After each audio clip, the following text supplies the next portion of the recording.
Solomon Islands' position on the aforementioned issues are premised on principles that we have consistently upheld. In this connection, Solomon Islands condemns the consistent human rights violation in West Papua. Our sustainable development goals that promote the notion of no one left behind is synonymous to empty promises unless we in the United Nations take active steps to address the plight of the peoples of West Papua. Indeed, we have left them behind some 50 years ago when we as a family of nations noted their plight without much to add. Since then, the people of West Papua were never allowed the proper act of self-determination, guaranteed by the inalienable right to self-determination as expressed in United Nations human rights covenants. Only international action by individual countries and from the leading organizational bodies of the international system, especially the United Nations General Assembly, can pave the way for the recognition of a people whose right to self-determination had been denied for nearly 50 years ago.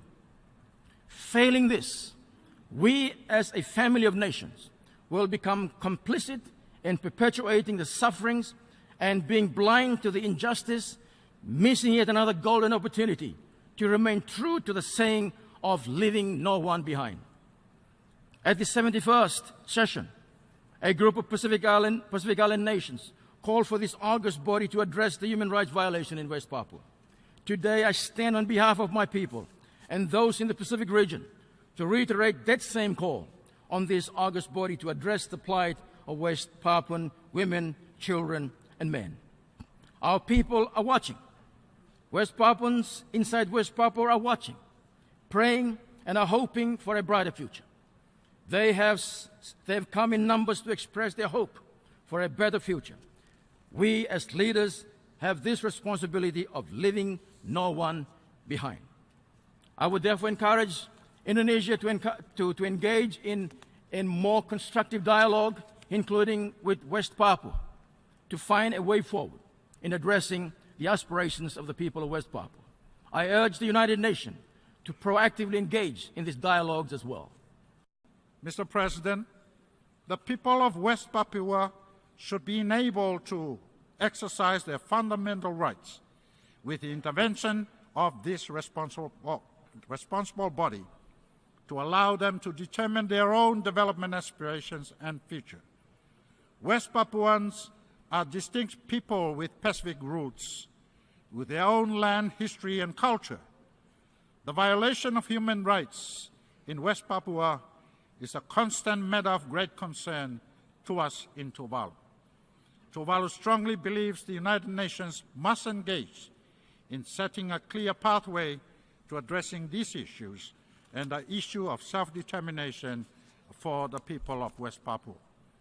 The inconvenient truth is that the decolonization process remains incomplete, and an intensification of effort is essential in achieving the goal of full self-government through the attainment of a legitimate political status option, providing for absolute political equality. This principle must be the guiding standard applicable to the small island territories, just as they were the standards to decolonize other former colonies. St. Vincent and the Grenadines remains fully seized of this issue and was pleased to play its role in completing the unfinished business of decolonization through the hosting of this 2017 seminar and previous seminars in 2011 and 25. It is in this spirit that we have great sympathy for the legitimate aspiration of the people of West Papua for freedom and independence through legitimate political means to govern themselves and guide their own destiny. Mr. President, for half a century now, the international community has been witnessing a gamut of torture, murder, exploitation, sexual violence, arbitrary detention inflicted on the nationals of West Papua, perpetrated by in Indonesia. But the international community turned a deaf ear to the appeals for help. We urge the Human Rights Council to investigate these cases. We also call on our counterparts throughout the world to support the legal right of West Papua to self-determination and to jointly with Indonesia put an end to all kinds of violence and find common ground with the nationals to facilitate putting together a process which will enable them to freely express their choice.